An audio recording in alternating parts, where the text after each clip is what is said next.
What's up, racers? Philip the Titan here. We are at the second round of Nations Cup.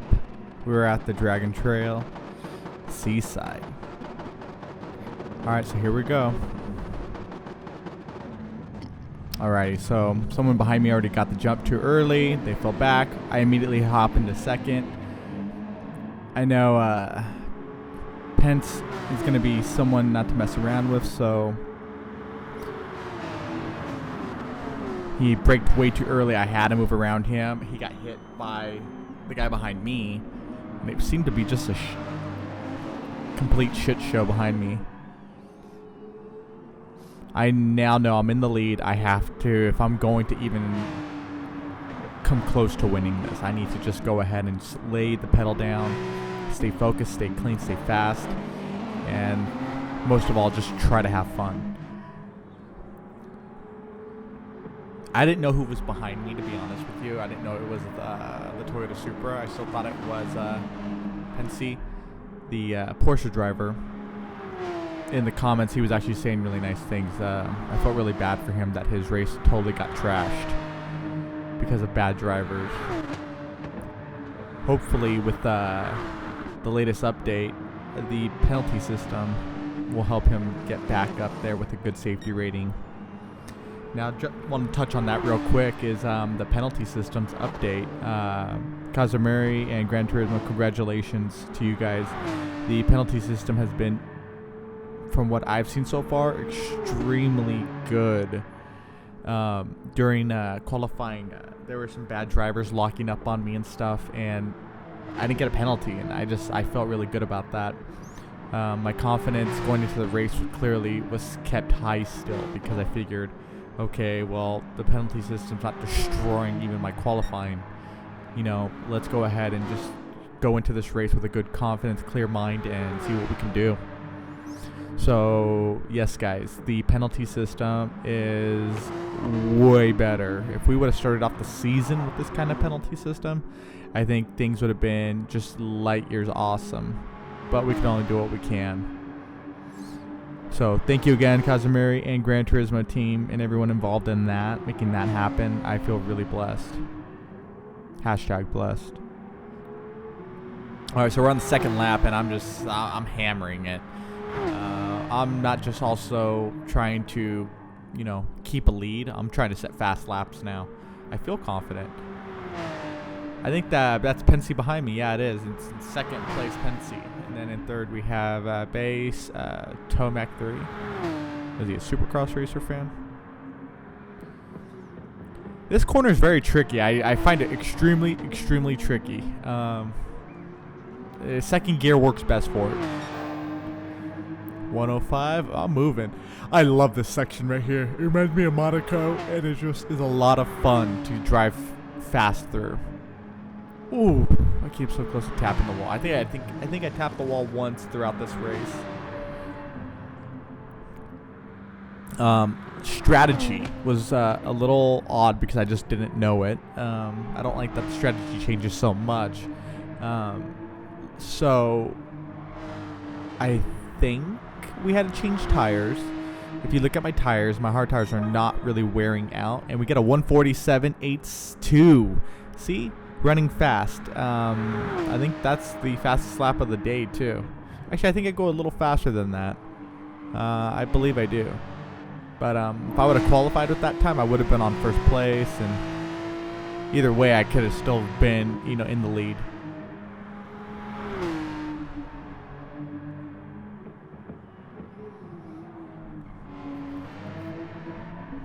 So I carried this momentum pretty much for a very long time. Let's see if I go ahead and get this next lap even faster. If I do, we're going to go ahead and time warp into a few laps. I'm digging on my livery. Bitchin' livery.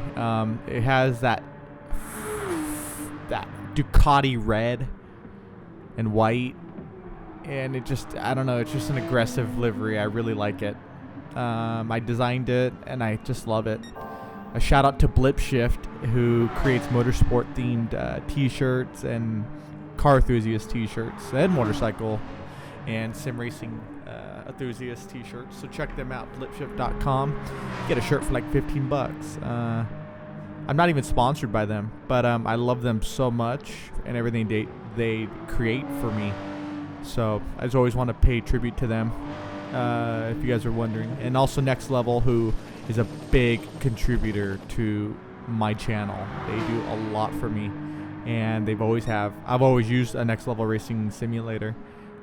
People always make fun of me and talk crap about me not having what do you call it, excursion or whatever those type of simulators are, SimLab style simulators, because I run direct drive and stuff. And it's like, I can do whatever I want.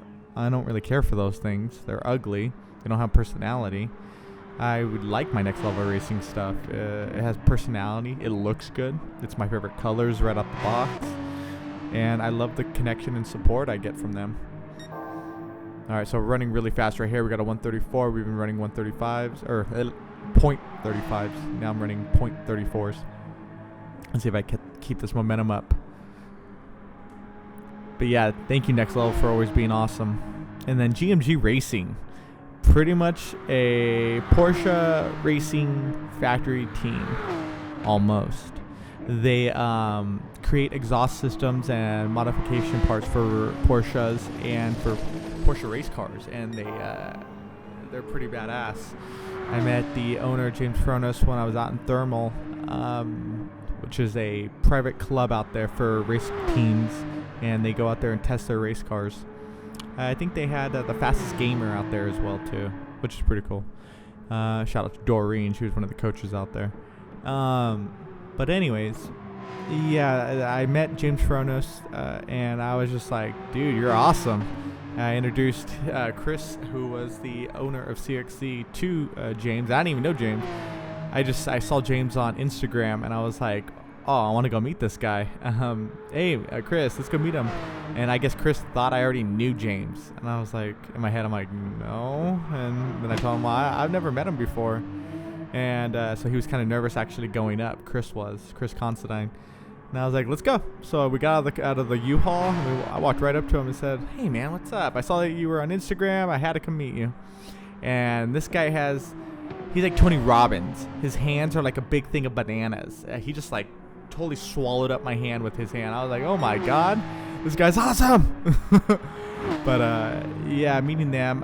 And then I've talked to some of their people, and they're just great people. And I love that they love Porsche as much as I do. Porsche is the only brand you'll probably ever see me race in simulation racing. And if I ever got the chance to get in a GT3 Porsche car or GT4, I would take it. I love Porsches. I love what Porsche stands for. And I'm always going to be a Porsche fan, and I'll always use them in the simulator. I was just thinking about that today, actually, when I was doing the recording for the replay. If I'm going to run Porsche or try to change a different brand, and I think I'm going to be that GT Academy driver who only stays with one manufacturer, and I like that. Even if, 1 year we're not fast enough to keep up with the rest, it doesn't matter. I'm going to stay with Porsche. They mean a lot to me. It goes much deeper than just a video game, and even the brand itself. The brand is connected to, some people that helped me get into motorsports at a very young age, and they love Porsche, and the connection is just really, really deep. But all right, so my fastest time so far has been the 1:47.82. Let's time warp real quick and you go check out where we are, because we do this for a while now. I get the lead, so let's take a look at the pit stop. So as I come into the pit stop, I realize I need fuel, so I just fill my tank up all the way. You can see it filling up.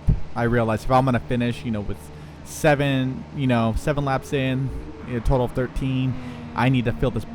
I need to fill this up. Luckily, Pensy pulled in too, but he goes for tires. I didn't go for tires, so I'm thinking, oh my God, do I need tires? Because in my head, I'm thinking I could totally finish this race on these tires. And I didn't want to get a penalty, so I was really confused for the next couple laps. And I even second-guessed myself. I didn't know what to do. Do I need tires or do I not need tires? The rules are not really that clear. it says mandatory hard tires. It doesn't say you have to pit. That's kind of been my biggest problem so far with Gran Turismo's Manufacturer Nations Cup series. Even the daily races. Is the daily races I see being different every week. Why not? Okay, I get that. To test other race strategies and stuff. But for the manufacturers and for Nations Cup, given that they're a season, I think there should be set rules that you could even find on the website prior to the season starting that will give you information on what the rules will be so that you know clear as day, so there's no bitching and whining at the end of the day. I think that's really important. And I think the biggest problem I have right now is the FIA being a sticker on Gran Turismo. Oops, I hit. And not being a real governing body. They could totally pay somebody to write the fucking rules up.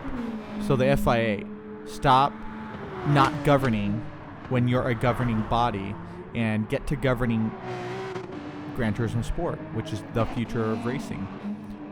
Look at the coronavirus. It took out racing completely. And everybody that's pro is now racing in the simulator. You guys will have a leg up having official rules. You guys will make this game the greatest freaking game on the planet because you guys are an official, even governing body of the game.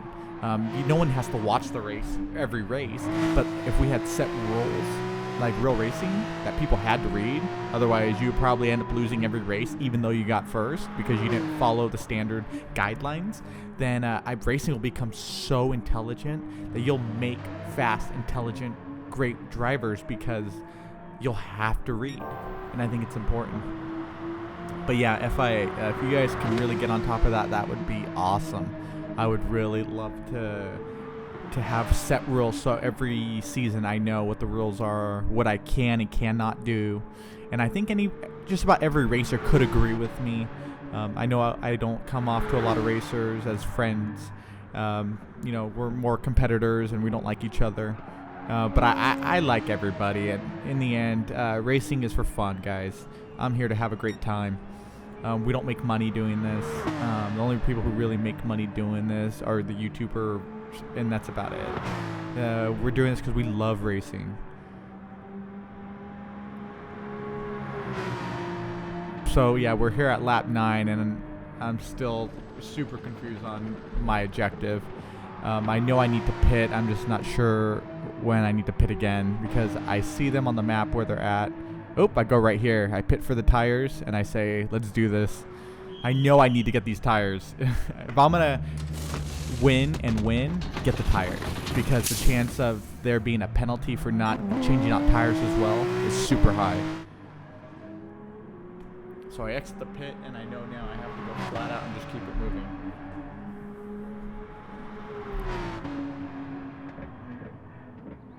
This corner is very tricky. I really like it, but it takes mastering. This track in general is one of my favorite tracks. I get a kick out of it. Alright, so I'm able to just storm from this point on to the end. And I think that's pretty incredible that I was actually able to do that for one of the actual races.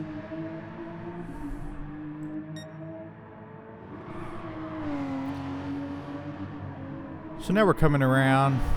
Last corner up to our last lap. And you can see that I just kept the gap building. This was my first race where I can say I dominated. It's only due to, though, basically having my rating beaten down so badly so that I had to race with these guys. It doesn't really showcase that I'm a great driver. It does show, though, my safety rating was bullshit, and I didn't belong here. I do belong with guys like me, fast and clean and know what they're doing on track. So I was really happy. At the end of this race, I did see my rating go up, and I was very thankful. I went from C to A, and hopefully in the manufacturer's race, we'll find out how well I do, which is tonight. The first two are already going. But I like to do the last couple. I like to spend time with my wife and stuff like that.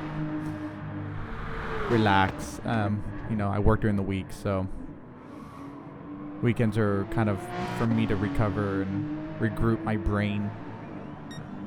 But on another good news, guys, I'm on iRacing now. So if you're on iRacing, hit me up, Philip the Titan.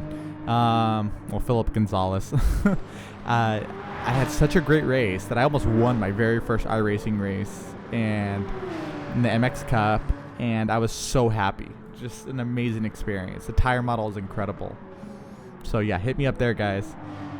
I'm coming around the last lap now, and I take a victory for the second round, the second Nations Cup race. I have 2 wins so far, back to back.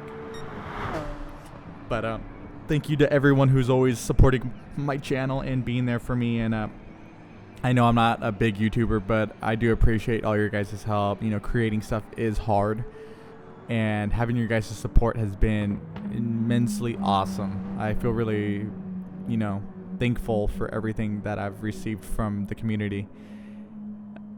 I hope you guys all have a great time. I hope you guys all do really well this season in 2020. And please add me on PSN, Philip the Titan, so I could race with you guys and learn from you. But anyways, guys, you guys have a great one. Philip the Titan here. Subscribe if you guys like what I do. Thumbs up if you guys like it. And let me know if you guys liked how I did this with the live timing and all the information on board as well. I really thought that'd be fun. But you guys have a great one. Stay safe. And remember, wash your hands. And take care. Bye-bye.